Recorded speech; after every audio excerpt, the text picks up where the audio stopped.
Hi friends, I am Ashok Kumar Sharma, the chairman of People Welfare Foundation and the director of एक study centre. आज हम लोग थोड़ा जो है फ्रांस की क्रांति के बारे में जो है डिस्कस करेंगे। 1789, 14 जुलाई 1789 फ्रांस की क्रांति। फ्रांस की क्रांति क्या है? हम देखते हैं कि एक क्रांति, एक भूचाल 1789 में एक क्रांति, रेवोल्यूशन, एक भूचाल, चारों तरफ जो है त्राहिमाम और अशांति ही अशांति हम देखते हैं। इस 1789 फ्रांस की क्रांति को समझने के लिए सबसे पहले विद्यार्थियों को अपनी मानसिकता को चेंज करना पड़ेगा। जो आज क्लास 9 में दिया गया है फ्रांस की क्रांति 1789, आज के विद्यार्थी जो हैं इस टॉपिक को जो है समझने के लिए उनकी जो है बौद्धिक क्षमता हमारे देश में अधिकतर विद्यार्थियों का उस स्तर पर नहीं हो पाया है। फ्रांस की क्रांति 1789, फ्रांस की क्रांति को हमारे इस चैप्टर में क्लास 9 में देने के लिए केवल टाइम पास और केवल मजाक या कोई जो है मार्क्स लाना ही केवल उद्देश्य नहीं है हमारे शिक्षा नीति का। फ्रांस की क्रांति का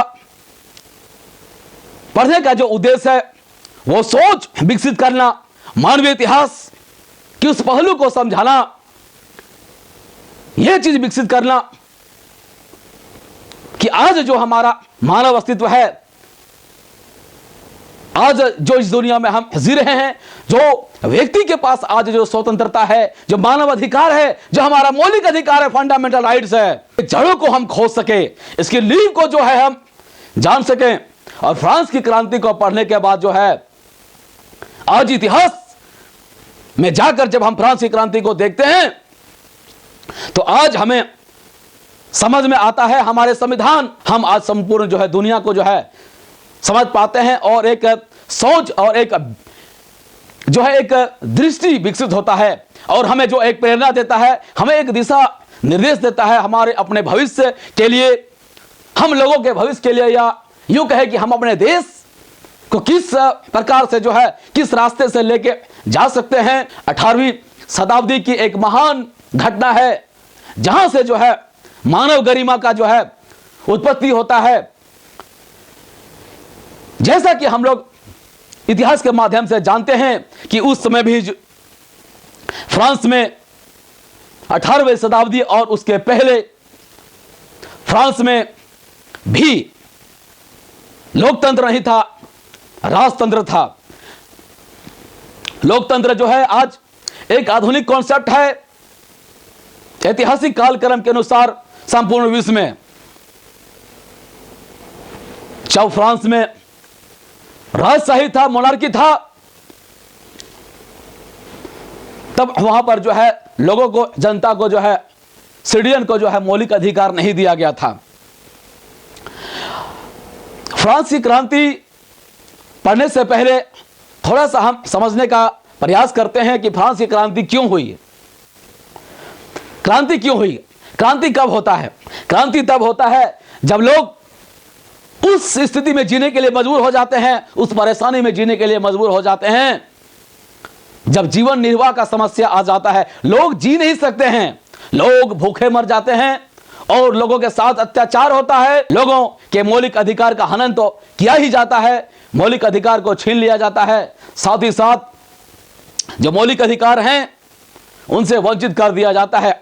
जैसे मूलभूत अधिकार, व्यक्ति का विचारों के अभिव्यक्ति का अधिकार, फ्रीडम ऑफ एक्सप्रेशन, जीविकोपार्जन का अधिकार, लोग जो है ऐसा जीविका का उपार्जन कर सके, कमाई कर सके, जिससे उस धन अर्जन करने के बाद जो है अपना पेट पाल सके, अपने परिवार, अपने सगे संबंधियों का जो है और अपने जो है बच्चों का और अपने घर में सदस्यों का जो है पेट पाल सके, उसके जिंदगी को बचा सके, जीवन निर्वाह कर सके, मानव गरिमा के साथ लोग रख सके, चाहे वह पुरुष हो, चाहे वह स्त्री हो, चाहे वह बालक हो, चाहे वृद्ध हो या कोई भी हो।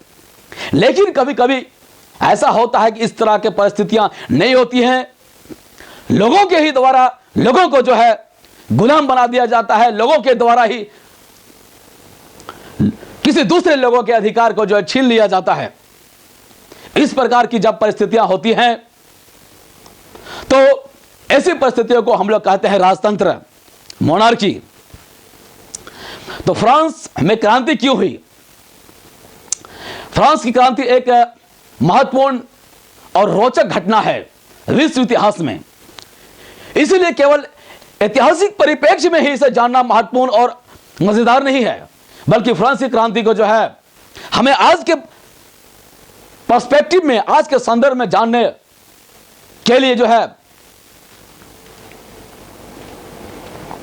बहुत सारे जो हमारे पास जो है आर्गुमेंट हो सकते हैं, और आज के जो समय है उसके लिए भी बहुत ही महत्वपूर्ण है। चाहे हमारा आज का वर्तमान संविधान हो, संवैधानिक व्यवस्था हो, या आज का राज व्यवस्था हो, और आज का हमारा चाहे जो है मानव एक्टिविटी, क्रियाकलाप में से आर्थिक व्यवस्था भी, व्यापार, इंडस्ट्री या कुछ भी हो, सभी में हम इसका प्रभाव देख सकते हैं।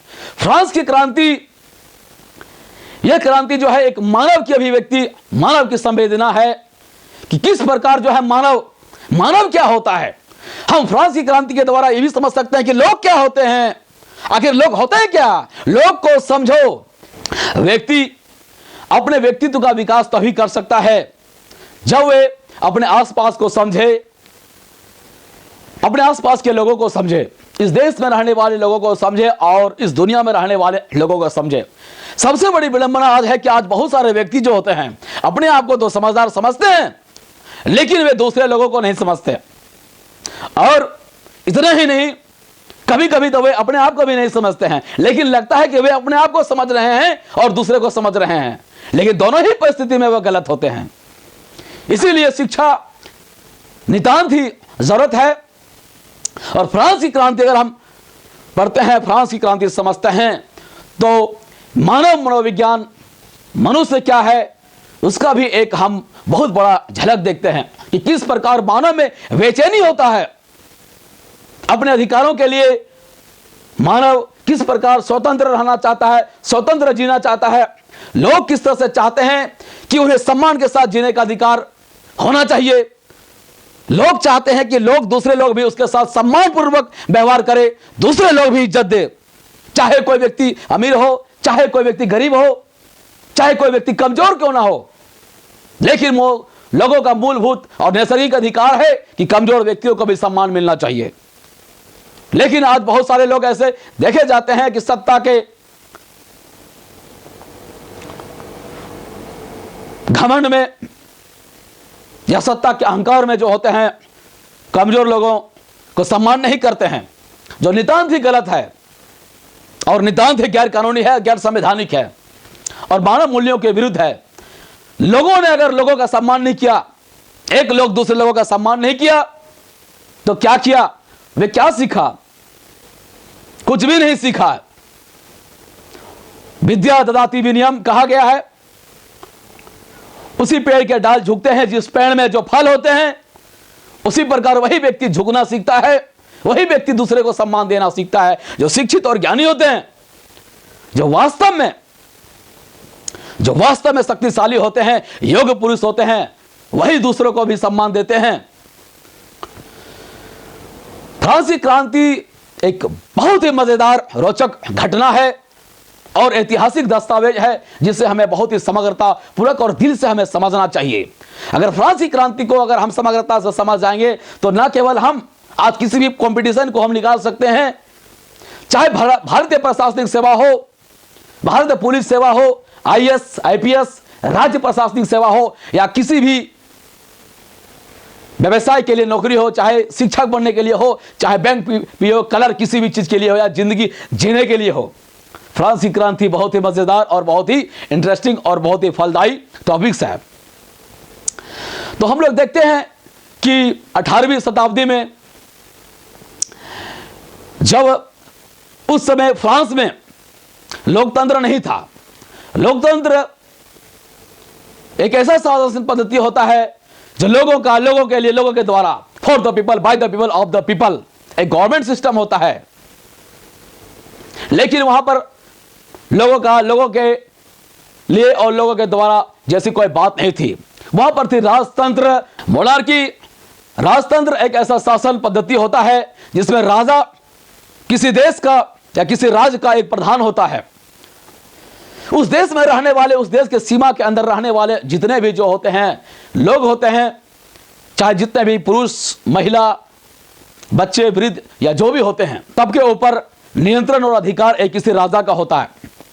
राजा भले ही अत्याचारी हो, निरंकुश हो, राजा विलासी हो, पापी हो, या राजा योग्य ना हो, या राजा लंपट हो, या राजा अयोग्य हो, कामचोर हो, लेकिन वही राजा सभी विद्वानों पर, चाहे सभी सज्जनों पर या सभी लोगों पर जो है किसी भी प्रकार का जो है अपना निर्णय ले सकता है, डिसीजन ले सकता है।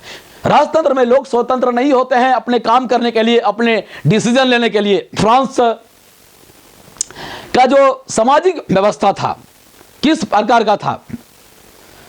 फ्रांस में सामाजिक व्यवस्था वहां 3 स्तर में, 3 स्टेट में जो है डिवाइडेड था। सबसे ऊपर में जो था पादरी वर्ग, जो क्लर्जी क्लास हैं, और दूसरे स्टेट में कुलीन वर्ग, और तीसरे स्टेट में सबसे नीचे में जो होते थे गवर्नमेंट ऑफिशियल्स, लॉयर्स, वकील लोग, सरकारी दफ्तर में काम करने वाले लोग, बड़े व्यवसायी होते थे। और इसी क्लास में, इसके नीचे में जो होते थे छोटे मजदूर, छोटे किसान, गरीब लोग होते थे, काम धंधा करके रोजी रोटी कमाने वाले लोग होते थे। इन्हें जो है तीसरे स्टेट में, सबसे नीचे स्टेट में रखा गया था। और उस समय फ्रांस की हालत बहुत ही खराब थी। फ्रांस 18वीं शताब्दी में फ्रांस के ऊपर 2 बिलियन लिवरे का जो है कर्ज पहले से ही चढ़ा हुआ था। लिवरे जो है फ्रांस का एक मुद्रा था जो फ्रांस में चलता था, और देखा गया कि बाद में चलकर फ्रांस के ऊपर जो है और भी 10 बिलियन लिवरे का और एक्स्ट्रा कर्ज जो है उस पर जो है लद गया। इसीलिए कि जो अमेरिका के जो 13 उपनिवेश, जो ब्रिटेन के 13 उपनिवेश अमेरिका में थे, उनको आज़ादी दिलाने में जो फ्रांस ने सहयोग किया था, उस युद्ध में जो है भारी भरकम खर्चा हुआ था। तो 10 लिवरे जो है 10 बिलियन लिवरे और जो है कर्ज अतिरिक्त फ्रांस पे जो है कि चढ़ गया। और उस 10 बिलियन लिवरे जो कर्ज फ्रांस ने लिया था, उसके लिए जो है 10% का जो अतिरिक्त जो है उसे सूद इंटरेस्ट देना पड़ता था। यह इंटरेस्ट का जो बोझ जनता पर लाद दिया गया। पहले से ही जनता जो है त्राहिमाम करा रही थी। जनता अपनी समस्याओं को लेकर फ्रांस में व्याप्त भ्रष्टाचार, व्याप्त गरीबी, व्याप्त भूखमरी, लोग भूखे मर रहे थे। राष्ट्र स्थिति फ्रांस का बहुत ही चौपट, बहुत ही बुरा हाल था, और ऊपर से कर्ज। जैसा हम लोग जानते हैं 18वीं शताब्दी में 1774 में फ्रांस की राजगद्दी पर जो राजा बना, शासक बना, लुईस 16, और उसके बाद इस लुईस 16 का विवाह ऑस्ट्रिया का जो रानी है मेरी एंटोनिएटे के साथ हुआ। ये टॉपिक्स एक फैक्ट है विद्यार्थियों के लिए, कुछ फैक्ट्स भी हम डिस्क्राइब कर देंगे इंटरेस्टिंग के लिए, और विद्यार्थी अगर जाने तो ठीक है, लेकिन बहुत सारे फैक्ट का जो है फ्रांस की क्रांति में जो है जरूरत नहीं है। बहुत सारे फैक्ट जो है बुक में दिया गया है। इसका उद्देश्य है विद्यार्थियों में एक जो है कॉन्सेप्ट, एक समझ को विकसित किया जाए। सभी फैक्ट को जो है विद्यार्थियों को जो है ज़्यादा बर्डन नहीं देना चाहिए। अगर याद करने में परेशानी होती है तो सभी फैक्ट को याद करना कोई भी ज़रूरी नहीं है।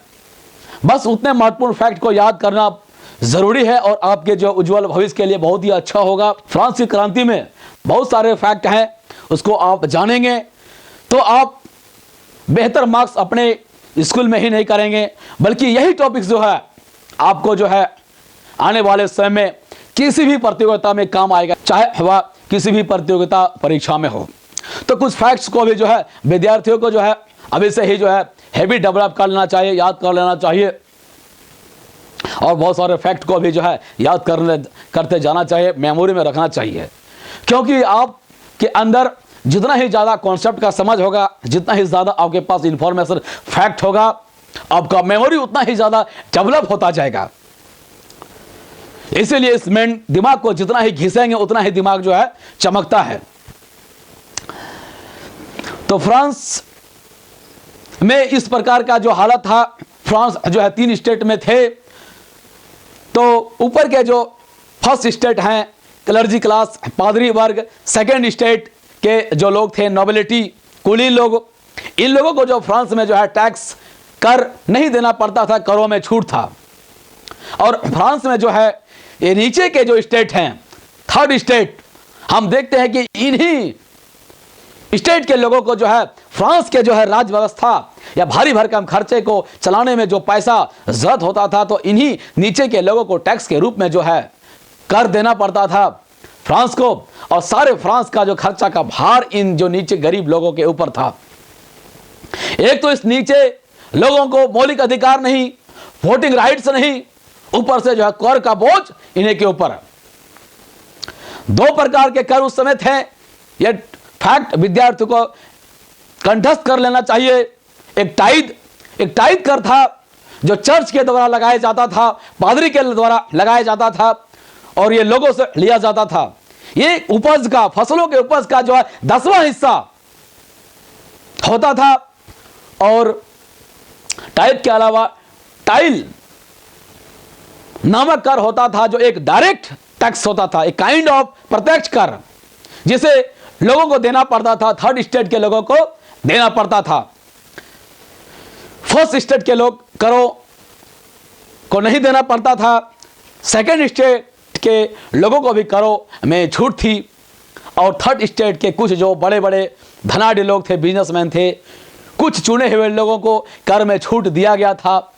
अन्यथा नीचे के सभी लोगों को जो है, नीचे के ही लोगों को जो फ्रांस में जो है कर टैक्स देना पड़ता था। संपूर्ण फ्रांस में रजवाड़ों का खर्च, राजा जिस महल में रहते थे, जो भी प्रशासनिक व्यवस्था वहां पर थी, जो भी स्कूल और जो भी विश्वविद्यालय चलाए जा रहे थे, जो भी प्रकार के जो है भव्य राज दरबार में स्वागत के लिए जो है कार्यक्रम होता था, उस कार्यक्रम के लिए जो खर्च होते थे, किसी भी प्रकार का जो है सैनिक खर्च हो या कुछ भी हो, ये सारे खर्चों को वहन जो है थर्ड स्टेट के लोग जो करते थे। सबसे महत्वपूर्ण बात है कि ये थर्ड स्टेट के जो लोग हैं, इन्हें नागरिक का दर्जा नहीं दिया गया था। मतलब नीति निर्माण में इसकी हिस्सेदारी नहीं थी। ये जो तीसरे स्टेट के लोग हैं, ये प्रतिनिधि के रूप में चुने नहीं जा सकते थे, इन्हें वोटिंग राइट नहीं था। उसके बाद भी वैसे लोग फ्रांस में जिसकी उम्र 25 साल या उससे ऊपर की थी, उन्हें ही जो है वोटिंग राइट्स दिया गया था, और वे भी ऊपर के लोगों को वोटिंग राइट्स दिया गया था। थर्ड स्टेट के नीचे तबके के लोगों को वोटिंग राइट्स नहीं दिया गया था। नागरिकों में से विशेष रूप से महिलाओं को, फ्रांस में सब जितने भी महिलाएं हैं, उन महिलाओं को भी जो है वोटिंग राइट्स नहीं दिया गया था, चाहे वह महिला किसी भी वर्ग के हो। यह सबसे बड़ी समस्या, यह सबसे बड़ा भेदभाव हम फ्रांस में देखते हैं, जिसके लिए महिलाओं ने जो अंततः फ्रांस की क्रांति के बाद भी जो है ये लड़ाई लड़ा, और अंततः बहुत बाद में जाके जो है अपने लक्ष्य को हासिल कर पाया। हम देखते हैं 1791 में भी जब फ्रांस में जो है संविधान लिखा गया, तब भी जो है महिलाओं को जो है वोटिंग राइट्स नहीं दिया गया, महिलाओं को अधिकार नहीं दिया गया, जिससे महिलाएं जो है, फ्रांस की महिलाएं असंतुष्ट थी, और फ्रांस की महिलाओं ने जो है बीड़ा उठाया। फ्रांस की महिलाओं ने जो है मोबिलाइज करना, अपने आप को लामबंद करना जो है शुरू कर दिया, अपने संगठन बनाने शुरू कर दिए, अपने क्लब बनाने शुरू कर दिए महिलाओं का, और इन क्लबों के माध्यम से, इन संगठनों के माध्यम से फ्रांस की महिलाएं लामबंद हुई, और फिर क्रांति और आंदोलन तब तक जारी रखा जब तक जो है अंततः महिलाओं को भी जो है वोटिंग अधिकार, वोटिंग राइट्स, मत देने का अधिकार फ्रांस में नहीं मिला और अंततः महिलाओं को भी जो है वोट देने का अधिकार मिला। जैसा हम देख रहे हैं फ्रांस में 1774 में लुई 16 फ्रांस की राजगद्दी पर बैठा और ये माहौल हम देख रहे हैं। फ्रांस की क्रांति के समय फ्रांस की हालत कैसी थी? फ्रांस की हालत बिल्कुल ही दयनीय और चौपट हो चुका था, आर्थिक स्थिति बहुत ही खराब हो चुकी थी। फ्रांस में लोग भूखे मर रहे थे। इस प्रकार की आर्थिक व्यवस्था संपूर्ण फ्रांस में बहुत ही विशाल पैमाने पर फ्रांस जो है कर्ज के तले दब चुका था। और ये कर्ज किस लिए? ये कर्ज हुआ था फ्रांस में इसीलिए कि इस कर्ज को लेकर जो फ्रांस के जो राजा महाराजा लोग थे, ये कुलीन लोगों ने जो है विलासिता का जीवन जिया है और जो युद्धों में, बाहर के युद्धों में जो है भाग लिया है, उसमें से भारी भरकम खर्च किए हैं और बहुत ही बड़ा कर्ज के तले फ्रांस दब चुका है। बहुत बड़े पैमाने पर जो है मुद्रा स्फीति फ्रांस में हो चुकी है, हायर इन्फ्लेशन फ्रांस में देख रहे हैं। एक महत्वपूर्ण मैटर जो विद्यार्थियों को जानना चाहिए कि उस समय फ्रांस में लोग अपने जिंदगी जीने के लिए ब्रेड पर निर्भर थे। ब्रेड मतलब पाव रोटी। पाव रोटी ही एक ऐसा चीज बचा हुआ था जिस पर जो है फ्रांस के लोग फ्रांस के आम लोग जो हैं उस पर जिंदा रह सकते थे और उसी पर गुजर बसर कर रहे थे। केवल मात्र पाव रोटी और ब्रेड। जहां एक तरफ जो है राजा महाराजे कुलीन लोग जो है वैभव और ठाट बाट का जिंदगी जी रहे थे, विशाल महलों में वैभवपूर्ण जिंदगी जी रहे थे, वहीं पर जो है तीसरे स्टेट के आम लोग जो हैं भूखे मर रहे थे और एक ब्रेड के लिए, पाव रोटी के लिए तरस रहे थे। एक पाव रोटी लोगों को नहीं मिल पाता था और उस पाव रोटी को चुकाने के लिए, एक पाव रोटी की कीमत को चुकाने के लिए अपना सारा धन को जो है उसे लुटाना पड़ता था और उसके बाद भी वह पाव रोटी नहीं मिलता था और लोग पाव रोटी के बिना भूखे मर जाते थे। एक पाव रोटी लेने में इतना संघर्ष, आश्चर्य होता है। एक पाव रोटी लेने के लिए टोकरी में भर भर के जो है कागज का मुद्रा देना पड़ता था। इतना हायर इन्फ्लेशन, मुद्रा का स्फीति हो चुका था, मुद्रा का अवमूल्यन हो चुका था, इतना जो लिब्रे फ्रांस की मुद्रा का इतना कीमत गिर चुका था कि एक पाव रोटी लेने के लिए एक टोकरी जो है उसे मुद्रा देना पड़ता था, नोट देना पड़ता है। आप कल्पना कर सकते हैं कि एक पाव रोटी लेने के लिए आज अगर हमारे भारत के लोगों को एक टोकरी अगर 2000 का नोट देना पड़े तो क्या स्थिति हो सकती है? कितना मुद्रास्फीति हो सकता है? मुद्रा का वैल्यू कितना गिर सकता है? एक छोटा सा सामान लेने के लिए एक बैलगाड़ी नोट ले जाके देना पड़ता था। तो समझ सकते हैं फ्रांस की आर्थिक व्यवस्था कितना चौपट हो चुका था। रोज नित लोग भूखे मर रहे थे, भूखे से सो रहे थे, लोगों की अंतड़ियां जो है ढुक चुकी थी, हड्डियां निकल चुकी थी। एक पाव रोटी, एक ब्रेड लेने के लिए घंटों लोग जो है कतार में खड़े रहते थे। बेकरी के दुकानों में जो है घंटों खड़े रहते थे और अंततः उसके बाद उसको लाइन मिल पाता था, एक ब्रेड पाव रोटी खरीद पाते थे और नहीं भी खरीद पाते थे। इस पाव रोटी को लेने के लिए, ब्रेड को लेने के लिए महिलाएं, घर की महिलाएं जो है घंटों कतार में खड़ी रहती थी ताकि जो है दुकान में जो है एक ब्रेड मिल जाए, वो भी पैसा देकर। इतना ही नहीं कि इतना भयावह स्थिति और भयावह परिस्थिति फ्रांस में, और इस पर भी जो है मजाक उड़ाया और जो है फायदा उठाया इन दूसरों ने, इन ब्रेड बेचने वालों ने। इन्होंने जो है जमाखोरी किया, ब्लैक मार्केटिंग और होर्डिंग किया और उस पाव रोटी को भी दबा देते थे ताकि जो है पाव रोटी का और भी मूल्य बढ़ जाए और भी रेट बढ़ जाए ताकि जो है ज्यादा से ज्यादा इन्हें मुनाफा हो और आम लोग गरीब भूखे मर जाए, और वह मर भी जाता था। इस प्रकार से आप समझ सकते हैं कि क्या परिस्थितियां हो रही थी कि लोग सारे तरफ जो है व्यवस्था चौपट, न वहां पर लोकतंत्र के कुछ तत्व थे, न लोगों को आज़ादी थी, न स्वतंत्रता था, कुछ भी नहीं, फ्रीडम ऑफ प्रेस भी नहीं था। वहां पर जो है कोई भी व्यक्ति अपने विचार का अभिव्यक्ति अखबार के माध्यम से नहीं कर सकते थे, किसी भी माध्यम से नहीं कर सकते थे। अगर फ्रांस के लोग अपना विचारों का अभिव्यक्ति करते हुए अगर पकड़े जाते आम लोग, तो उन्हें गिलोटिन चढ़ा दिया जाता था। गिलोटिन क्या है? गिलोटिन एक ऐसा पद्धति है फ्रांस में 18वीं शताब्दी में होता था, जब लोगों को जो है फरसा के माध्यम से एक धारदार कुल्हाड़ी होता था, उसका मुंडी जो है एक खुट्टे में डालकर जो है और ऊपर से जो है उस धारदार जो है कुल्हाड़ी को जो है फरसे को गिरा दिया जाता था, जिससे उसका जो है मुंडी सर से अलग हो जाता था। ये करते थे राजा लोग और ये कुलीन लोग करते थे। आम लोगों का परवाह नहीं, आम लोगों का अधिकारों का धज्जियां वहां पर उड़ रहा था। जिस पर शक होता राजा को, कोई अगर चापलूसी कर देते, अगर राजा को भड़का देते किसी के खिलाफ, कोई भी व्यक्ति अगर राजतंत्र के खिलाफ अगर चला जाता, कहीं भी कुछ भी बोलते हुए अगर पकड़ा जाता या उस पर संदेह हो जाता, उसे पकड़ के लाकर सार्वजनिक रूप से जो है लोगों को काट दिया जाता था। ये सारी समस्याएं वहां पर थी। लोगों में हिम्मत नहीं थी वहां पे कि जो अपने विचारों की अभिव्यक्ति कर सकते हैं। लेकिन वहीं पर जो है एक मध्यम वर्ग में जो आग लग रहा था, सुलग रहा था, और लोग जो हैं इस समस्या से त्राहिमाम कर रहे थे। इतनी भयावह परिस्थिति और इतनी ज्यादा समस्या,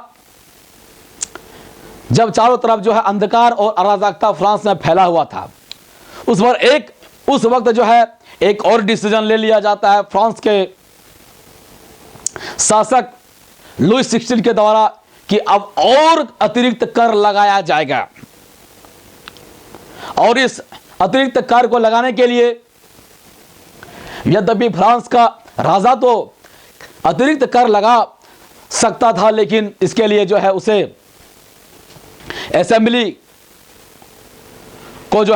का जो है सहमति, उसको मीटिंग बुलाना अनिवार्य था। तो इसके लिए फ्रांस के राजा लुई 16 ने असेंबली बुलाया, और यह जो है खबर जो है लोगों में, जनता में फैल गया कि अब और भी जो है कर जो है जनता पर लगाया जाने वाला है।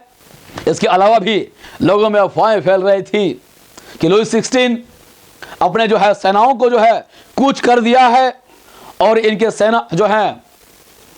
सेना लोगों के जो भी फसल है या जो भी है उसको पूर्ण रूप से नष्ट कर देंगे, और अब लोगों को जो है और भी लोगों को तबाह कर देंगे, और लोगों के साथ बहुत ज़्यादा बुरा होने वाला है। फ्रांस के लोग, फ्रांस के जनता, फ्रांस के पीपल त्राहिमाम पहले से ही परेशान था, और फ्रांस के लोग धीरे धीरे जो है लामबंद होना स्टार्ट हो गया। अपना संगठन बनाने लगे, गुप्त रूप से भी अपना संगठन बनाने लगे, और इस तरह से जो है क्रांति के मार्ग में अग्रसर होने लगे। एक महत्वपूर्ण घटना, फ्रांस का शहर पेरिस के पूर्वी भाग की ओर फ्रांस के लोग जो हैं कूच कर गए। फ्रांस के जो है बहुत बारे जो भीड़ थे, जुलूस था, जो उग्र, और बहुत सारे जो हैं जिन्हें मरने के लिए जो लोग, जो भीड़ थे, जो है कूच कर गए और एक बास्तिल का किला पर हमला कर दिया। जहां पर भी फ्रांस में किला था या राजभवन थे, इन सब चीजों को जो है फ्रांस के लोग जो हैं एक विलासिता का प्रतीक मानते थे, अन्याय और बुराई का प्रतीक मानते थे। लुई 16 को बुराई को प्रतीक, घृणा का प्रतीक माना जा रहा था फ्रांस में, और इस प्रकार के चाहे जितना भी प्रतीक हो, चाहे भवन हो, अब लोग मानने वाले नहीं थे। लोग इन किलाओं पर हमला करने लगे, इन कुलीनों या इन जो पादरियों के चाहे जो भी प्रतीक है इनको तोड़ने लगे, ध्वंस करने लगे। पादरी और कुलीनों और अधिकारियों का हत्या लोगों के द्वारा किया जाने लगा।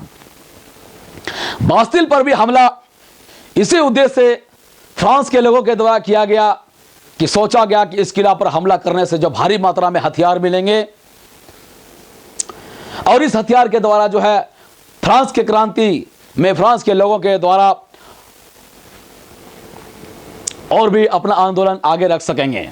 बहरहाल भारी भरकम मात्रा में हथियार तो बास्तिल का किला में नहीं मिला, लेकिन वहां से जो 7 कैदी जो फ्रांस के थे उसे जो है आजाद कर दिया गया, मुक्त कर दिया गया और इस किले को विध्वंस कर दिया गया। इस किले को तोड़ के मिट्टी में मिला दिया गया। चारों तरफ जो है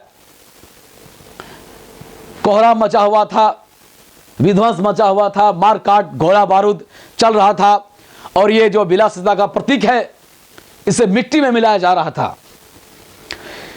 जहां एक और फ्रांस के बहुत बड़े जनता और लोग खुश भी हो रहे थे और इन ये विध्वंस के जो टुकड़े हैं इन्हें भी जो है यादगार के रूप में रखा जा रहा था। लोग खुशियां मना रहे थे। यहां तक इन जो है इन किलाओं का टुकड़ों के जो टूटे हुए अवशेष को भी जो है बहुत आदमी जो है बहुत सारे लोग इन्हें जो है बेच रहे थे ताकि यादगार के रूप में यह रह सके कि किस प्रकार से फ्रांस में जो है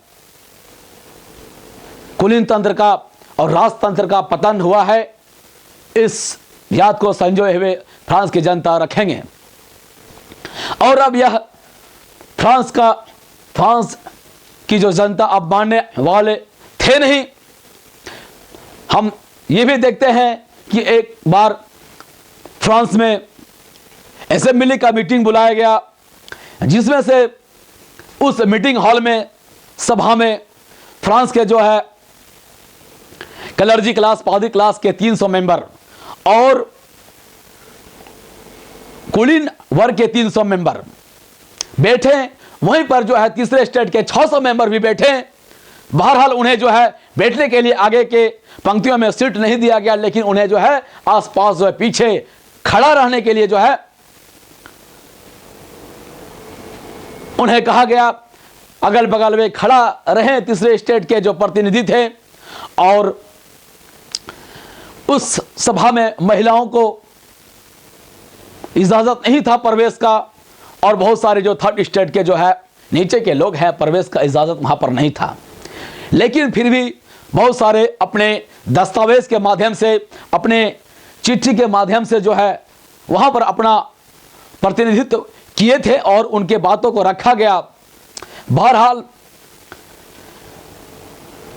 एक मेंबर का एक मत जिस प्रकार वहां पर था, यही बात तीसरे स्टेट के लोगों का कहना था कि हमें जो है बराबरी का अधिकार मिलना चाहिए और नीचे के जो है स्टेट के लोगों को भी जो है हर एक प्रतिनिधि के हिसाब से एक वोट मिलना चाहिए। इस प्रकार से हम देखते हैं कि बात नहीं बन पाती है। ऊपर के जो है फर्स्ट स्टेट, सेकंड स्टेट और तीसरे स्टेट के लोगों में बात नहीं बन पाती है और फिर इस तरह से असेंबली का बहिष्कार कर दिया जाता है और तीसरे स्टेट के लोगों के द्वारा जो है टेनिस कोर्ट की एक घटना है जिसमें से अपने आप को नेशनल असेंबली घोषित कर दिया जाता है और नेशनल असेंबली के माध्यम से अब वे लोग जो है अपने देश को चलाने के लिए अपना फैसला लेते हैं और किस तरह से क्रांति को जो है आगे रखेंगे इसका जो है प्रेरणा लेते हैं। इस तरह से 1789 में फ्रांस में क्रांति हुई 14 जुलाई 1789 और फ्रांस में क्रांति के चलते तीसरे स्टेट के लोगों जो ये उस समाज के जो भारी भरकम लोग थे, ये 90% जो लोग किसान तबके के जो लोग थे, ये फ्रांस की जनता के सबसे बड़ा करदाता थे। इनके द्वारा विशेष रूप से जो आंदोलन और क्रांतिकारी कार्यक्रम हुआ। अब ये लोग न राजा को समर्थन करने वाले थे, कुलीनों का समर्थन करने वाले थे, पादरियों का बात मानने वाले थे, किसी का बात मानने वाले नहीं थे। अब किसी का अत्याचार ये सहने वाले नहीं थे और अंततः इस तरह से जब दबाव फ्रांस में इस प्रकार जब फ्रांस के तीसरे स्टेट का लोगों का मध्य वर्ग के लोगों का पड़ा, अंततः फ्रांस में लुई 16 को अपने राजगद्दी को छोड़ना पड़ा। छोड़ने के लिए वह सहमत हो गए और अपने पद को त्याग कर दिए। 1789 फ्रांस में जो क्रांति हुई उसके बाद फ्रांस में जो है बदलाव का दौर वहां से शुरू हो जाता है। फ्रांस की क्रांति के बाद फ्रांस में संविधान निर्माण की प्रक्रिया शुरू हुई।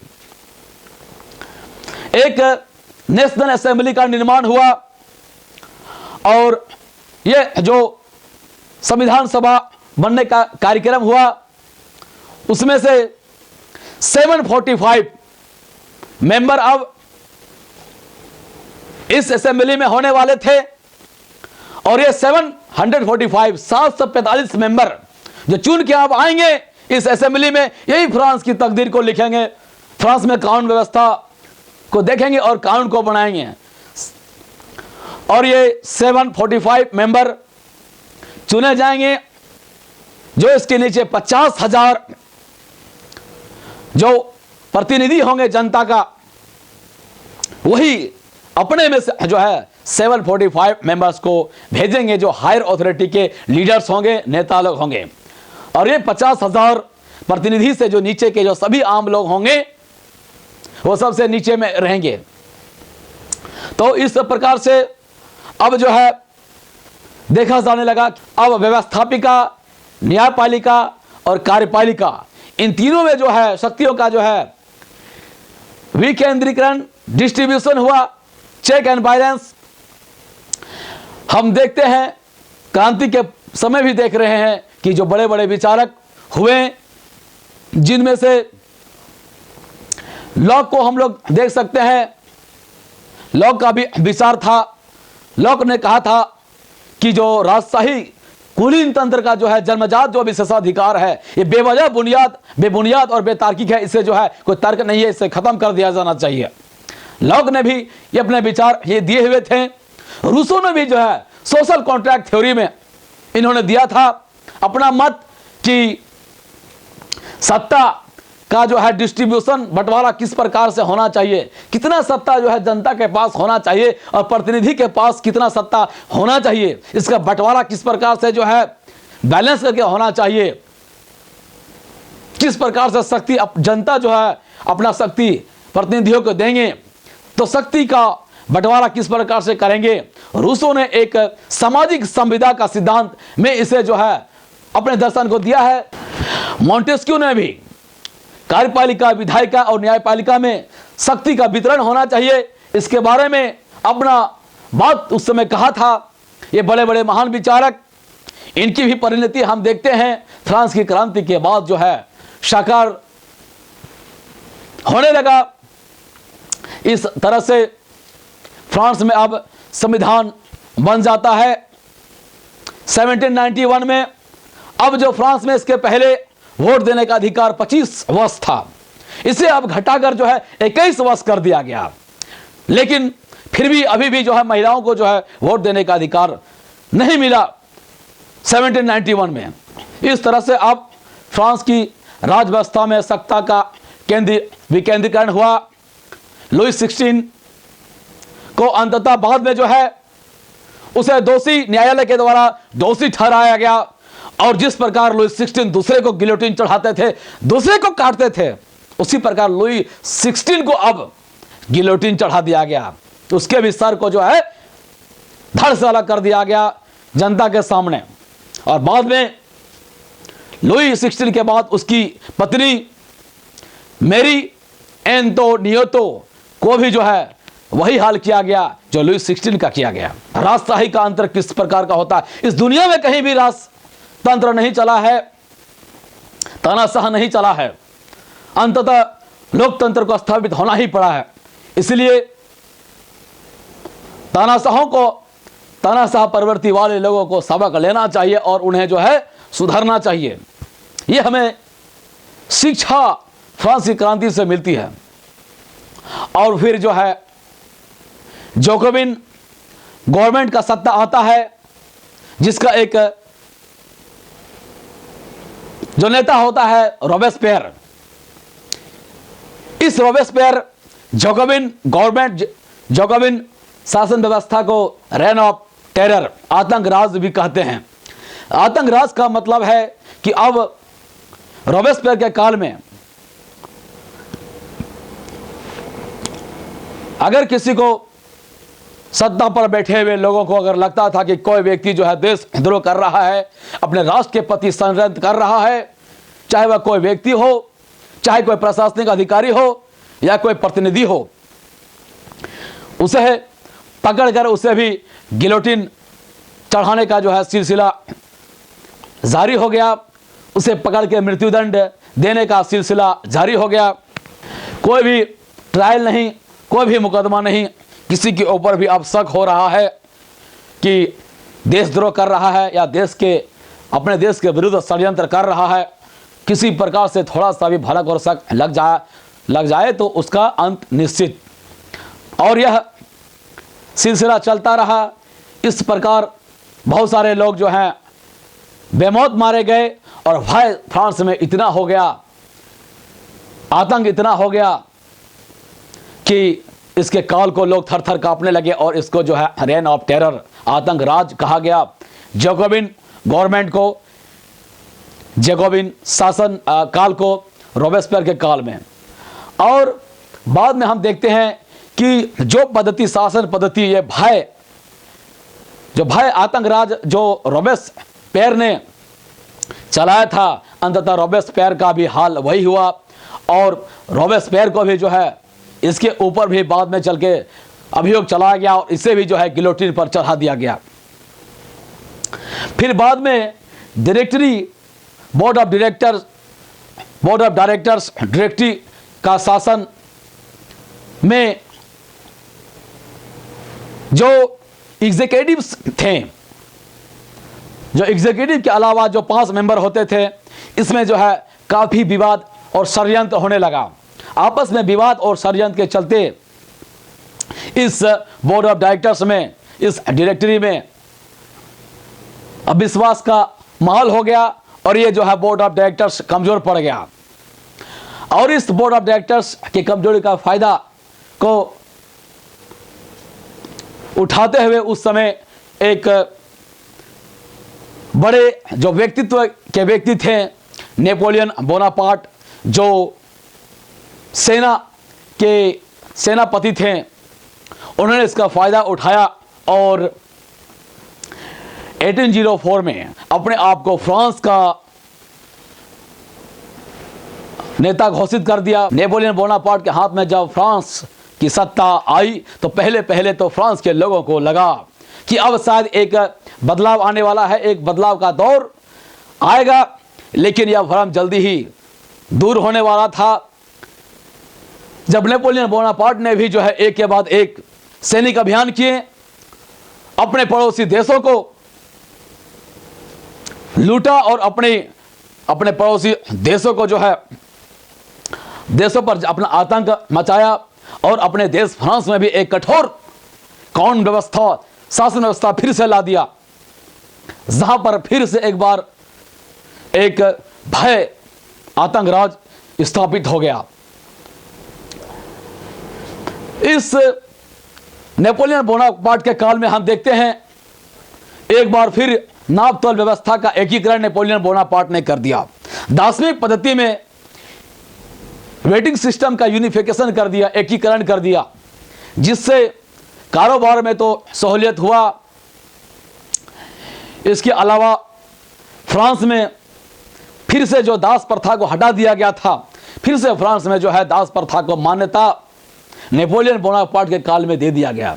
फिर से दास को पालने, दासों का व्यापार करने का अनुमति जो है फ्रांस के धनाढ़ लोगों को, व्यापारी कुलीन लोगों को दे दिया गया।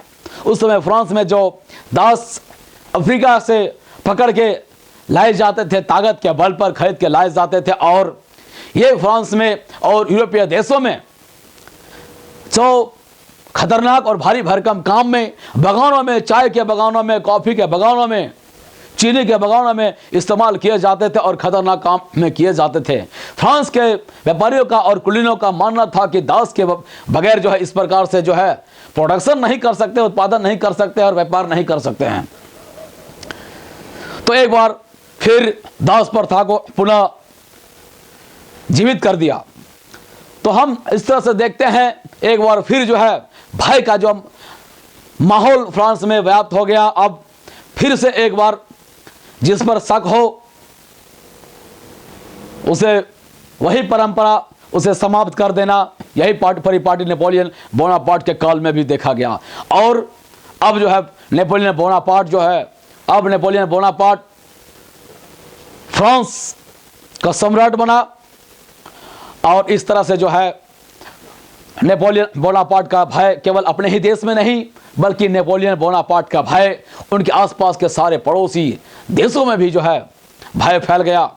वाटरलू की लड़ाई में नेपोलियन बोनापार्ट का हार होता है और उसके बाद नेपोलियन बोनापार्ट का भी जो है वहां से फिर उसका जो एक अध्याय समाप्त हो जाता है। तो संक्षिप्त में फ्रांस की क्रांति के बारे में आज हम लोगों ने चर्चा किया। फ्रांस की क्रांति 1789 का महत्व केवल फ्रांस में ही नहीं है। फ्रांस की क्रांति के बाद फ्रांस में जहां लोगों को मौलिक अधिकार मिला, जैसे विचारों के अभिव्यक्ति का अधिकार, जीवन जीने का अधिकार, freedom of expression, voting rights और मौलिक अधिकारों का चार्टर फ्रांस में बनाया गया। अब लोगों को अधिकार दिए गए, लोग अब वोट दे सकते थे, लोग अपना प्रतिनिधि अब चुन सकते थे, लोग खुद प्रतिनिधि बनने के लिए जो है चुनाव में खड़े हो सकते थे। ये सारा जो है राइट्स फ्रांस की क्रांति के बाद लोगों को मिला। लोगों को लिबर्टी, स्वतंत्रता का अधिकार लोगों को मिला। अब लोग स्वतंत्र थे, स्वतंत्रता पूर्वक अब अपने विचारों की अभिव्यक्ति कर सकते थे, अपने आप को एक्सप्रेस कर सकते थे। फ्रांस की क्रांति ने जहां फ्रांस की पुरानी चली हुई राज व्यवस्था, राजतंत्र को उखाड़ के फेंका, राजतंत्र को दफन कर दिया और लोकतंत्र को लाया, वहीं पर फ्रांस की क्रांति ने संपूर्ण दुनिया को झकझोर दिया। फ्रांस के पड़ोसी देश जहां पर राजतंत्र पहले से थे वहां भी प्रेरणा लिया फ्रांस के क्रांति से। दूसरे देशों के मध्यम वर्ग के लोगों ने भी प्रेरणा लिया कि फ्रांस में क्रांति हो सकती है, फ्रांस में लोकतंत्र का स्थापना हो सकता है, तो हमारे देश में भी जो है लोकतंत्र स्थापित हो सकता है। अगर हम भी क्रांति करें, आंदोलन करें, तो ये हमारे देश में भी लोकतंत्र स्थापित हो सकता है और लोगों को यहां पर भी अधिकार मिल सकता है। और उससे प्रेरणा लेके दुनिया के अन्य देश भी अपने आप को बारी बारी से अपने देश को आज़ाद कराए, इस राजतंत्र को समाप्त किए और लोकतंत्र को स्थापित किए। दुनिया के बहुत सारे देश में से हमारे देश भारत ने भी बहुत सारे प्रेरणा फ्रांस की क्रांति से लिया। हमारे देश के महान व्यक्तित्व जैसे राम मोहन रॉय ने भी फ्रांस की क्रांति से काफ़ी प्रेरणा लिया।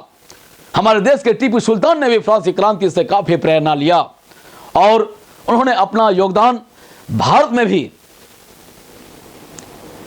अंग्रेजों की दास्ता से मुक्त कराने में अपने इस प्रेरणा को उपयोग किया। तो इस प्रकार से हम देखते हैं कि अब फ्रांस की क्रांति के बाद फ्रीडम ऑफ प्रेस अब फिर से जो है विचारों की अभिव्यक्ति प्रेस के माध्यम से, अखबार के माध्यम से, नुक्कड़ नाटक के माध्यम से होना प्रारंभ हो गया। अब लोग सभा बना सकते थे, संगठन कर सकते थे, क्लब बना सकते थे और अपने लोकतांत्रिक अभिव्यक्ति कर सकते थे। अब लोग अपने अधिकारों के लिए मांग कर सकते थे और इस फ्रांस की क्रांति का परिणाम ही हुआ कि अंततः जाके फ्रांस में सभी महिलाओं को भी वोटिंग राइट्स, मताधिकार मिल गया और इसका प्रेरणा फ्रांस से संपूर्ण देश के महिलाओं ने भी लिया और उन्हें भी वोटिंग राइट्स मिला, मताधिकार मिला बाद में आने वाले समय में। और यहाँ तक जो है अभी 20वीं शताब्दी, 21वीं शताब्दी का समय भी लग गया महिलाओं, संपूर्ण देश में महिलाओं को अधिकार प्राप्त करने में, महिलाओं का वोटिंग राइट प्राप्त करने में। अभी भी हम लोग देखते हैं कि दुनिया में बहुत सारे ऐसे देश हैं जहाँ पर जो है महिलाओं को जो है समानता का अधिकार नहीं दिए जा रहे हैं। बहरहाल वो इंटरनेशनल पॉलिटिक्स का टॉपिक्स है, हम लोग नेक्स्ट टॉपिक्स में आएंगे तो अब चर्चा इसका करेंगे। फ्रांस की क्रांति एक है जहाँ बहुत ही मज़ेदार टॉपिक, बहुत ही रोचक टॉपिक है वही बहुत ही सेंसेशन रोमांच से भरा हुआ है, बहुत ही ज्ञान से भरा हुआ है, बहुत ही जानकारी से भरा हुआ है।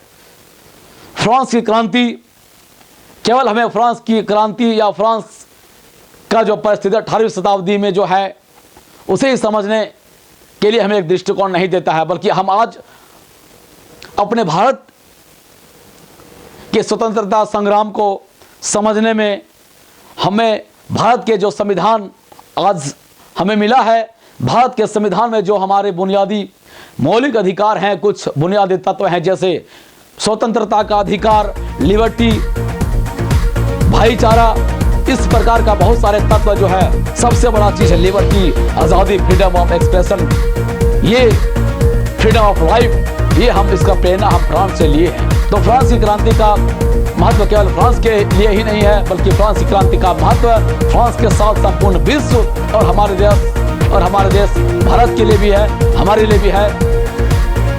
आज के टॉपिक में फ्रांस की क्रांति में इतना ही। अब नेक्स्ट टॉपिक में हम लोग फ्रांस की क्रांति के बारे में आगे और भी पढ़ेंगे। हमारे साथ बने रहने के लिए बहुत बहुत धन्यवाद। चैनल को सब्सक्राइब करना ना भूलें और चैनल का लिंक दूसरे विद्यार्थियों को अवश्य भेजें ताकि उससे वे भी लाभ ले सकें। Thank you for being with us. जय हिंद।